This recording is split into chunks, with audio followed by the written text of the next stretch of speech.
जय हिंद दोस्तों आईफोन 14 की मैन्युफैक्चरिंग अब भारत में शुरू होने जा रही है और इसके लिए कई ताइवानी और भारतीय कंपनी एक साथ मिलकर काम करने वाली हैं।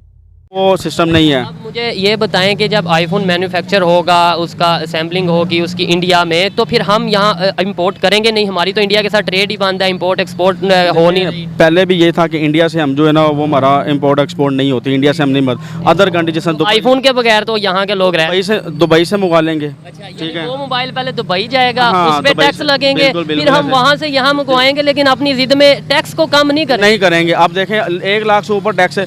अगर आप आईफोन 11 ले लें, आप पीटी अप्रूव करवाने चले, लाख से ऊपर उसका टैक्स है। अब वो बंदा कैसे लेगा? मैंने अगर कमेटी डाली है, मेरा शौक है, मैंने यार आईफोन लेना है, ठीक है, उसमें मैंने कहा चलो यार 70-80 हज़ार में मैं फ़ोन ले लेता हूँ। अब 70-80 हज़ार में मैं फ़ोन लेता हूँ, नॉन पीटीआई करवाने जाता हूँ तो लाख से ऊपर है। अब लाख में कहाँ से लेके जाऊँ? यहाँ पे ये होगा कि मोबाइल को भी जो बिज़नेस कर रहे हैं उनको भी लॉस है और कस्टमर भी कम है आपका, यानी कि मोबाइल इंडस्ट्री आपकी बिल्कुल डेड है पाकिस्तान में। अब अगर आईफोन 14 की भारत में मैन्युफैक्चर होने से भारतीयों के लिए कई बड़े बड़े फायदे होंगे, जिसमें सबसे बड़ा फायदा होगा कि भारतीयों को ज़्यादा से ज़्यादा जॉब्स मिलेगी और अच्छी से अच्छी सैलरी मिलेगी। और ना केवल सैलरी बढ़ेगी बल्कि इसी तरह से जो हर साल लेटेस्ट आईफोन लॉन्च होते हैं वो यदि भारत में ही मैन्युफैक्चर होंगे तो जो उस पर कई प्रकार के इंडियन गवर्नमेंट चार्जेस लगाती है वो सारे ख़त्म हो जाएंगे और भारतीयों को सस्ती से सस्ती कीमत पर वो आईफोन उपलब्ध हो जाएगा। इसी के साथ साथ जो भारत का इम्पोर्ट है वो भी कम हो जाएगा, क्योंकि जो दूसरे देशों से आईफोन मैन्युफैक्चर करके इंडिया में इम्पोर्ट किए जाते थे वो इम्पोर्ट नहीं होंगे बल्कि भारत में मैन्युफैक्चर होकर दूसरे देशों में एक्सपोर्ट होंगे और भारत का एक्सपोर्ट बढ़ेगा और इसी के साथ साथ इसका डायरेक्ट इम्पैक्ट पड़ेगा भारत की जीडीपी पर। और जैसे ही भारत की जीडीपी बढ़ेगी तो भारत की ग्रोथ रेट भी काफ़ी ज़्यादा हाई हो जाएगी। जो आपको पता होगा कि आईफोन कहाँ पर असेंबल होते हैं, मैन्युफैक्चर कहाँ पे होते हैं, आपको पता ही होगा कि चाइना में होते हैं। तो अभी रिसेंटली टाटा कंपनी का आपको पता ही है कि सुई से लेके जहाज़ तक हर चीज़ टाटा में खुद मैन्युफैक्चर कर रहा है। लेकिन अभी चाइना को ओवरटेक करने के लिए रतन टाटा ने रिसेंटली अमेरिका से कांटेक्ट करने की कोशिश की है कि वो जितने भी आईफोन जो पहले इंडिया में असेंबल होते हैं, मैन्युफैक्चर नहीं होते, अभी इंडिया में जो रतन टाटा उनकी कंपनी आईफोन को मैन्युफैक्चर भी करेगी। आपको क्या लगता है कि इंडिया इन फ्यूचर कभी टेक ओवर कर पाएगा चाइना को? मुझे नहीं ऐसा लगता। अगर मेरा पॉइंट ऑफ व्यू होता ना, चाइना की इकॉनमी कहाँ ग्रो कर रही है और वो टेक्नोलॉजी के भी लिहाज से चाइना दुनिया में टॉप पे है इस टाइम। तो मुझे नहीं लगता कि टाटा, ये रतन टाटा जो है वो कंपनी का असेंबल कर पाएंगे। अगर होगा अभी तो मेरा नहीं ख्याल कि वो जो इस टाइम चाइना फ़ोन बना रहा है उससे वो यूजेबल अच्छा हो। कि आईफोन की मैन्युफैक्चरिंग एप्पल ने ये डिसीजन लिया है कि पहले स्मार्टफोन सिर्फ जो है वो इंडिया में मैन्युफैक्चर हो रहे थे, अब मैकबुक्स भी मैन्युफैक्चर होंगे और आईपैड्स भी मैन्युफैक्चर होंगे।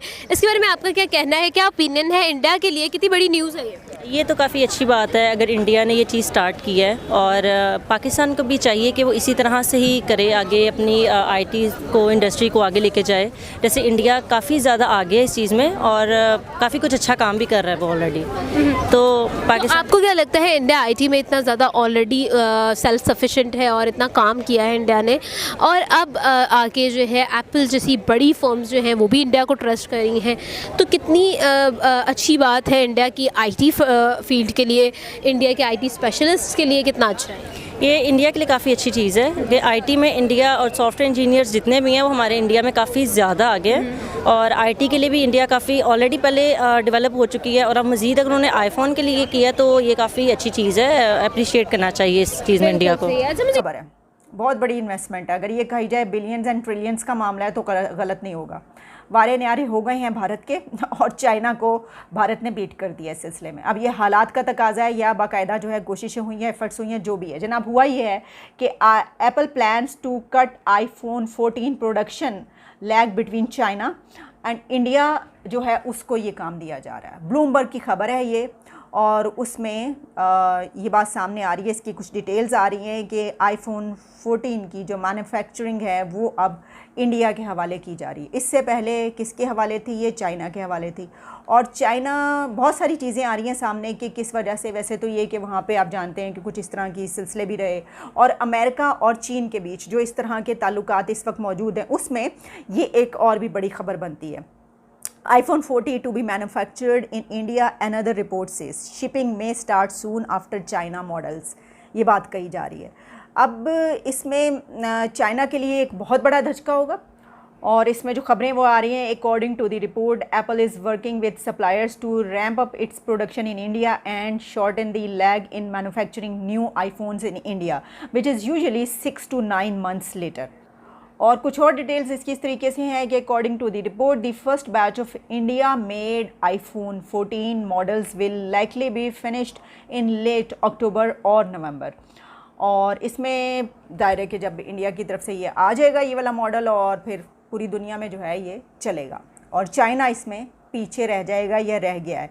इसमें दोनों मुल्कों की जो इस वक्त चल रही है, अमेरिका और चाइना, वो भी आप जानते हैं इस सिलसिले में आ रही हैं कि काफ़ी वहाँ पर जो है बहुत कुछ हुआ जिसकी वजह से अमेरिका ने ये फ़ैसला किया कि ये किया जाए। अच्छा, अगर हम इसको इस तरीके से देखें तो फिर तो हम ये सोच सकते हैं कि और भी बहुत कुछ जो कि इन्वेस्टमेंट्स हैं, जो इस तरह की चीज़ें चल रही हैं अमेरिका और चाइना के बीच, तो वो तो और भी फिर अमेरिका अपने स्टेक्स वहाँ से निकाल सकता है और फिर अगर उसको किसी और को देना होंगे तो हम जानते हैं कि दुनिया की सबसे बड़ी मार्केट चाइना के बाद कौन सी है, ठीक है, आपको पता है, इंडिया है। तो फिर तमाम जो इसका मतलब ये हुआ कि अब चाइना से जो भी मार्केट अब उठाई जाएगी या ली जाएगी वापस अमेरिका की तरफ से, वो फिर इंडिया में आएगी और वो सामान फिर इंडिया में बनेगा। अच्छा देख, लोगों को इस टाइम इंडिया जो है ना पूरी दुनिया में एक सोशल मीडिया या चाहे न्यूज़ पे पूरी दुनिया उसको देखता है, चाहे बॉलीवुड के लिहाज से, चाहे क्रिकेट के लिहाज से, चाहे स्पोर्ट्स के लिहाज से, ऑल ओवर दुनिया में ना उसका ना जो नाम है इंडिया का, वो हर कंपनी यही चाहती है कि हम जो है ना कोई भी चीज़ लॉन्च करें तो इंडिया में ही करें फर्स्ट ऑफ ऑल, क्योंकि इंडिया में पॉपुलेशन के लिहाज से टॉप पे है, सेकंड टॉप पे है। तो इस वजह से हर कंपनी का ये होता है कि इंडिया में ही हम मैन्युफैक्चरिंग करवाएं या इंडिया में ही कंपनी को लॉन्च करें। तो हर कंपनी के ओनर का यही होता है कि इंडिया में जो है ना कर सके। इस वजह से इंडिया की इकॉनमी जो है ना वो हाई पे है। वो कर नहीं ना सकती। आप देखें लास्ट 2010 में नोकिया कंपनी ने प्लान लगाना चाहा कि हम पाकिस्तान में लगाना चाहते हैं, क्योंकि पाकिस्तान में आपको पता है मोबाइल लोग बहुत इस्तेमाल करते हैं। नोकिया उस टाइम रूज पे भी था, तो यहाँ पे जो प्रेसिडेंट था सदर जरदारी, उन्होंने कहा था कि जी 80% हमारा है और 20% जो आपका। तो उनको ये पॉलिसी समझ में नहीं है। कमीशन वाले यही कमीशन में है इंडिया में। उन्होंने कहा जी, इंडिया वालों ने कहा जी 80% आप रखें, 20% हम, आप आए बिजनेस, बाद में जो भी होगा आप उसको बढ़ा भी ले। हालांकि फिलहाल आईफोन के ज़्यादातर कंपोनेंट्स को चाइना, अमेरिका, ताइवान और कोरिया जैसे देशों से इंपोर्ट किया जाएगा और यहां लाकर केवल उन्हें असेंबल किया जाएगा, जिससे भारतीयों को इससे ज़्यादा कुछ सीखने को तो नहीं मिलेगा, लेकिन इसका थोड़ा बहुत प्राइस पर ज़रूर इम्पैक्ट होगा और इसकी कीमतें ज़रूर थोड़ी बहुत कम होगी और इसी के साथ साथ एक अच्छी जॉब और अच्छी सैलरी तो आपको मिल ही जाएगी। हालांकि अब आप मुझे कमेंट में ये बताइए कि क्या आप भी आईफोन यूज़ करते हैं या नहीं, और या फिर भारत में जब आईफोन मैन्युफैक्चर होने लगेगा और उसकी कीमत सस्ती हो जाएगी तो क्या आप आईफोन यूज़ करना शुरू करेंगे या नहीं। ये सब आप मुझे कमेंट में बताइए। एंड यदि ये वीडियो अच्छी लगी है तो चैनल को सब्सक्राइब करके बेल आइकन ज़रूर दबाइए।